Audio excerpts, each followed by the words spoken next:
하나님께서 우리에게 주시는 말씀 우리가 찾겠습니다. 출애굽기 13장 17절에서 22절 말씀입니다. 애굽 땅에서 하나님께서 기가 막힌 구원의 손길로 이스라엘 백성들을 구원하셨습니다.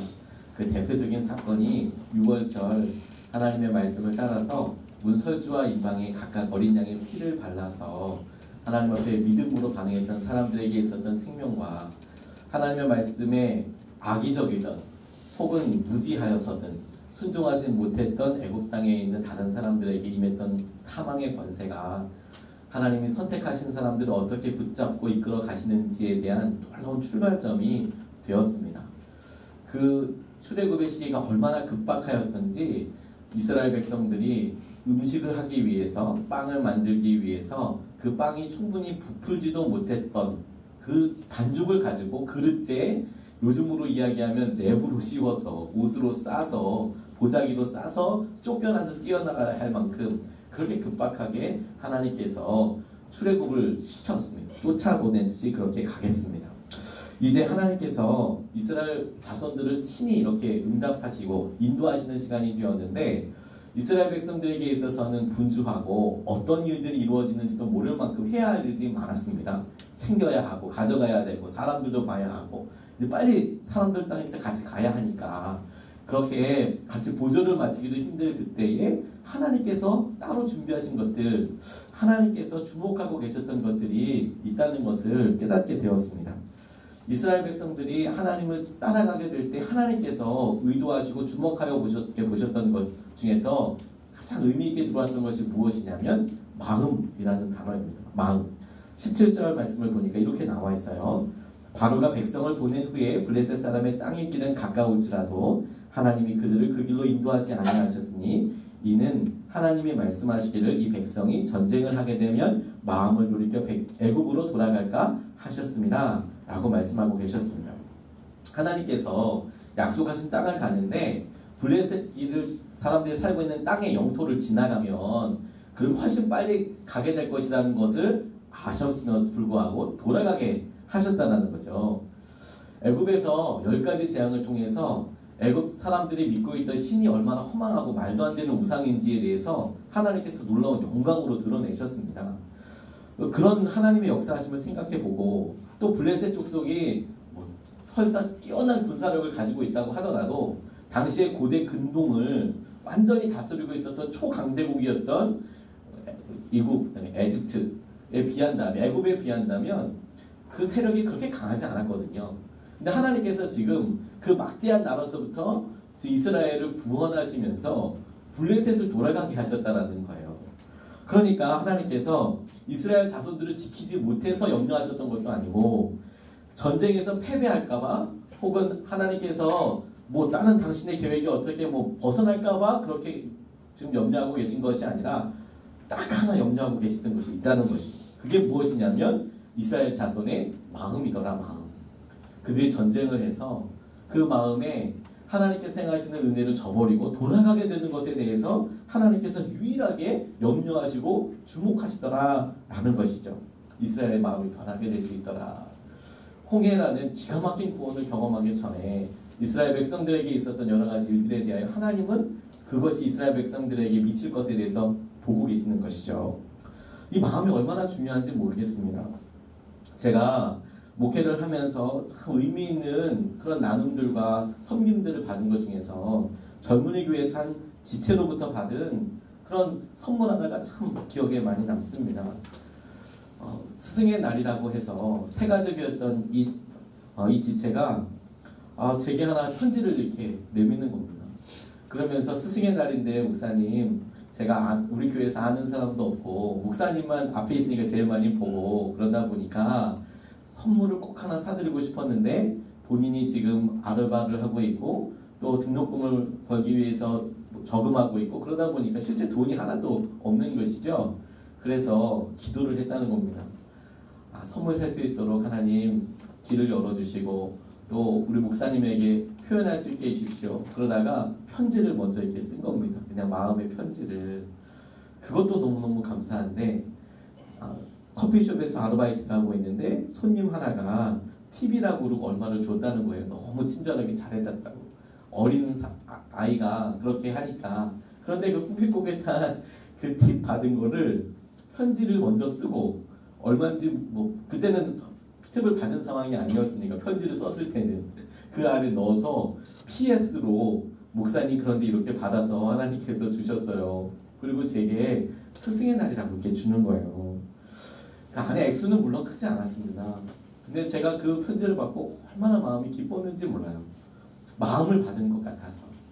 마음을 받으니까 그것보다 훨씬 더 많고 의미 있는 것들도 있었겠지만 제 마음속에서 잊혀지지가 않더라고요.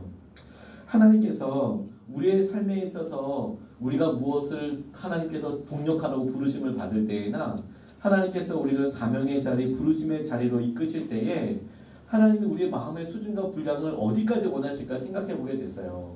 이것이 정말 깊은 것인가? 하나님께서 이것을 억지로 따라가는 수준이 아니라 하나님이 이것이 정말 기쁘다. 내가 너와 함께. 그럴 만큼 하나님께서 하는 것을 왜 따라가고 있는가? 이게 정말 중요하겠더라고요. 하나님이 우리의 삶에 지금도 마음 보고 계십니다. 개척하는 모든 순간뿐만 아니라 오늘 하루가 우리가 믿음의 사람으로 반응할 때 마음을 제일 먼저 보시고 즐거이 기꺼운 마음으로 우리가 순종하는 것을 지켜보고 계세요. 두 번째로 하나님께서 주목하게 하신 것이 하나님이 직접 인도하신다는 거예요. 21절 22절 말씀에 보면 여호와께서 그들 앞에서 가시며 그들의 길을 인도하시고 그들에게 비추사 낮이나 밤이나 진행하게 하시니 백성 앞에서 떠나지 아니하리라. 이렇게 하나님께서 말씀하고 계시죠. 하나님께서 이스라엘 백성들을 직접 인도하기 원하셨어요. 그래서 선택하신 방법이 뭐냐면 낮에는 구름 기둥이고 밤에는 불 기둥이고, 이게 200만 명이 다 볼 수 있는 유일한 그런 방법인 것 같아요. 유일하게 있었던 그런 것 표징이라고 생각이 듭니다. 새로 이사한 우리 예수님의 사람들 교회 사무실에서 제 사무실에서 우리 선한 목사 교회가 뾰락하게 딱 보입니다. 간판이나 십자가가 딱 보입니다. 그리고 조금만 왼쪽으로 보면 제2롯데월드가 또 이렇게 막 보입니다. 제가 한 번은 신방을 갔다가 하남 근처에서 새로 난 길에 잘못 들어간 적이 있었어요. 어떻게 하다가 처음 가는 길이어서 새 길로 그냥 빠져버렸거든요. 막 마음에 너무 짜증이 나고 낙담이 되는 거예요. 이게 뭘까 생각하다가 앞에 제2롯데월드가 딱 보이더라고요. 갈 수 있겠구나 이 길이. 제 마음속에 확증이 생기더라고요. 강남 지역이나 요 근처 웬만한 곳에서는 제2롯데월드가 보이지 않습니까? 그러니까 방향을 보고 길을 알겠더라고요. 구름이 딱 그와 같은 역할을 했던 것이죠. 이스라엘 백성들에게 있어서 교육의 수준이나 나이의 연한이나 상관없이 누구든지 하나님의 뜻이 어떤 것이지 라고 물을 때 하늘만 쳐다보면 그곳에 구름이 있었는데, 이거는 볼 수 있는 사람들만 보는 게 아니라 진짜 그야말로 원하는 사람은 다 볼 수 있었던 거죠. 그게 진짜 놀라운 것이죠. 근데 하나님께서 이스라엘 백성들을 인도하실 때에 60만 명 장정, 보통 학자들은 200만 명에서 300만 명이라고 이야기하는 그 사람들을 한 사람도 예외 없이 주님을 바라보려고 하는 사람들 인도하실 수 있는 수단으로 그것을 인도하고 계시는 것이죠. 그런데 하나님이 이렇게 직접 인도하셔서 선택하신 길이 홍해 앞, 다시 말해서 배수진을 쳐야만 하는, 쳐들어오면 다 죽을 수 있는 그 앞으로 인도하시고, 또 가까운 길을 놔두고 먼 길을 돌아서 하나님이 직접 인도하고 계신다는 거예요. 효율을 생각하고 안전을 걱정하는 사람들에게는 별로 좋은 초이스가 아닌 겁니다. 그냥 먼 길을 돌아가고 죽을 수도 있는 길로 인도하고 계시는 거니까요. 근데 하나님이 그 길을 선택하셨어요.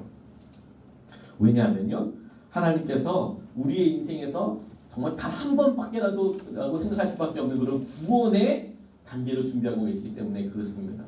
홍해 앞으로 몰아넣으시는 것은, 막다른 길로 인도하시는 것은 하나님이 그 홍해를 가르고서라도 보여주고 싶으신 구원의 확증이 있으시기 때문에 그래요.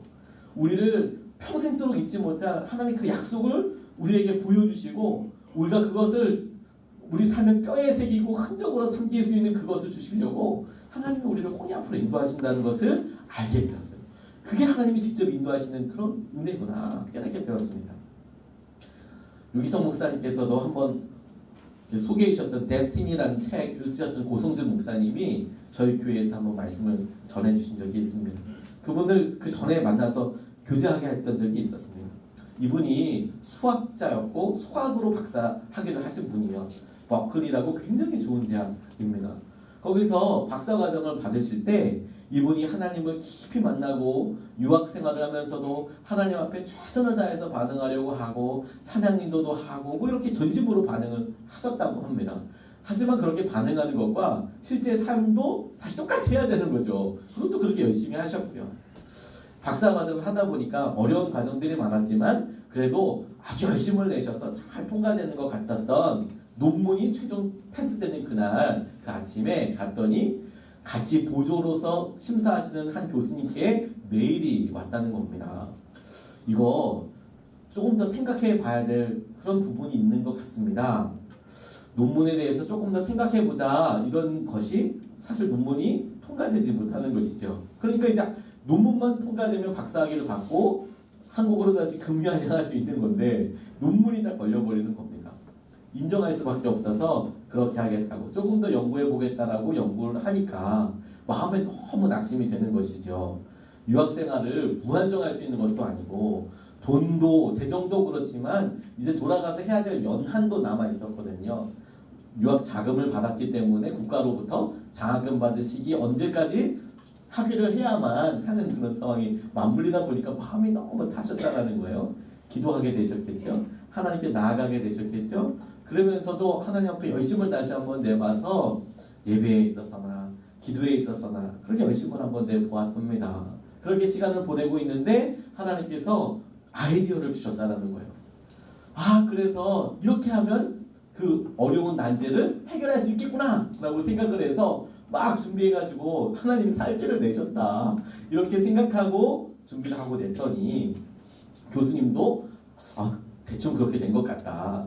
왜냐하면 박사 정도 하게 되면 교수님들도 사실 그 박사 준비한 사람이 공부하고 있는 것에 대해서 100% 다 알지를 못하신대요.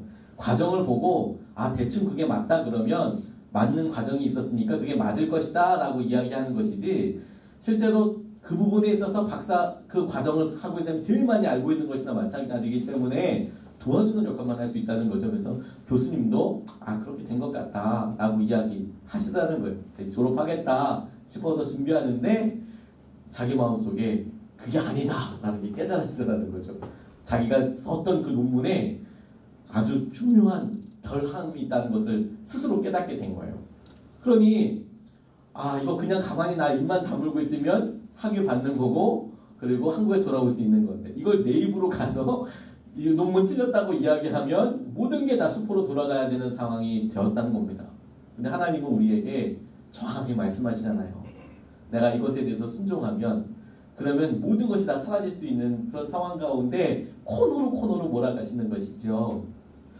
하나님께서 고성준 목사님에게 용기를 주셨고 내가 학위를 못 받더라도 정직함으로 진실함으로 반응하는 것이 맞겠다고 싶어서 교수님 찾아가서 이거 틀렸다고 결함이 있다고 스스로 밝히고 졸업에 대해서 내려놓는 수순을 밟게 되셨다는 겁니다. 그렇게 내려놓고 나니까 눈물이 그렇게 많이 나시다는 거죠. 이게 뭔가 미국 생활 이거 이렇게 오래 하고 열심히 공부하고 이제 돌아가서 수학 교수 하려고 준비했던 모든 셈이 다 접혀지는 것 같았는데 그냥 오히려 감사로 바뀌게 되더라는 거죠. 순종하고 나니까 벼락으로 확 떨어져 버린 것 같은데 그게 감사가 되더라는 거죠. 그런데 주님께서 그렇게 생각하고 있던 그런 아픔을 아셨는지 밤에 꿈꾸다가 잠자고 있다가 자기가 수학 문제를 막 풀고 있다는 거죠. 그래서 공식이 이렇게 만들어졌으면 보통 그것이 논리적인 연역법에 의해서 이러이러이래서 이런 답입니다. 이렇게 해도 되고 아니면 한 2억 개 가까운 경우가 있는데 그걸 하나씩 다 대입해서 답이 나와도 되는데 하나님이 어떤 것들을 알려주시더라는 거죠. 경우의 수가 한 2억 개 정도 되는데 그 중에 한 경우가 꿈속에서 자기가 생각이 나더라는 거죠. 그래서 그걸로 실제로 해보니까 답이 나오더라는 거예요. 그래서 교수님을 찾아가서 봤더니 너 이거 어떻게 찾았냐? 이렇게 이야기하셨다는 거죠. 그분이 그 이후로 목회의 길을 가게 되고 하나님께 수없이 믿음의 도전들을 하게 되었지만 제게 그렇게 고백하시는 것을 보고 때로는 말씀대로 순종하고 나아가는 것이 절벽으로 밀어버리는 것 같은 떨어져 버리는 것 같은 것이 되는데 그렇게 순종해서 홍해 앞에 갈지라도 하나님께서는 그 순간 그런 순종이 아니면 경험할 수 없는 기가 막힌 그런 구원의 손길을 예비하고 계시는 것이구나. 하나님의 믿음의 사람들로 우리에게 알게 하시고 도전하시는 것이죠. 그런데 여러분, 하나님께서 그와 같이 구름으로 인도하시는 것이 21세기에도 똑같이 있습니다. 그것이 무엇이냐면 성경 말씀입니다. 누구든지 보려고 하면, 누구든지 마음으로 하나님의 임재를 깨달으려고 하면, 들여보기만 하면 그 시간에 바로 존재하고 있는 것이 하나님의 말씀입니다. 그래서 그 말씀대로 순종하려고만 한다면 하나님께서 지금 우리에게 부어주시는 영광과 임재와 인도하심을 받게 되는 것이죠. 지금서부터 수천 년 전에는 하나님께서 글도 모르고 하나님에 대해서 알지도 못한 사람들은 구름이라는 것을 인도하고 계셨지만, 지금 우리가 살아가는 오늘 이 시간에는 하나님께서 우리에게 말씀을 주셔서 성경 말씀을 통하여서 낮에는 구름 기둥으로, 밤에는 우리의 인생이 어두울 때는 불기둥으로 함께하여 주셔서 인도하고 계신다는 거예요. 특별 새벽기도 준비하면서 제가 한 주 전만 해도 부목사로 있지 않았습니까? 근데 전혀 다른 마음을 주시는 것을 경험하고 있습니다. 그게 뭐냐면 말씀에 대한 신뢰예요. 예전에는 말씀도 많이 준비했지만 설교를 준비하면서 은혜로운 예화 찾기 위해서 정말 고민 많이 했습니다. 마치 그게 본질인 거냐. 성도님들이 그 나라로 설교 듣고 뭘 기억할까, 예화라도 기억해야지 싶어서 엄청 준비 많이 찾았습니다. 근데 요즘은 하나님께서 제게 도전하시는 것이 무엇이냐면, 오늘 하루 딱 하나 기억해야 한다면 뭘 기억해야 할까? 말씀 기억해야 하는 거구나. 딱 하나 붙잡고 살아야 한다면, 한 문장 붙잡고 살아야 한다면, 그러면 말씀 붙잡고 일어나야 되는 거구나. 그러니까 말씀 자체에 대해서 하나님께서 어떻게 우리에게 도전하시는지에서 묵상을 더 많이 하게 되었어요. 단순한 것이어도, 단순한 하나님의 적용이 제게 주어질지라도 그것이 나를 살릴 수 있고 나를 인도하게 하고 내 중요한 결정에서 굉장히 중요한 것이라고 생각하고 믿게 되니까 구름 잡듯이 우리가 말씀 붙잡고 나아가야 하는 것이구나. 하나님께서 오늘도 우리의 삶의 모든 영역에서 우리를 직접 인도하고 계십니다. 하나님 그 인도하심이 여러분들을 온전히 마음과 생각을 붙잡으셔서 또 다른 삶의 경험과 은혜로 이끄시길 주님의 이름으로 축복합니다. 오늘 이 시간에 말씀 붙잡고 같이 기도하시겠습니다.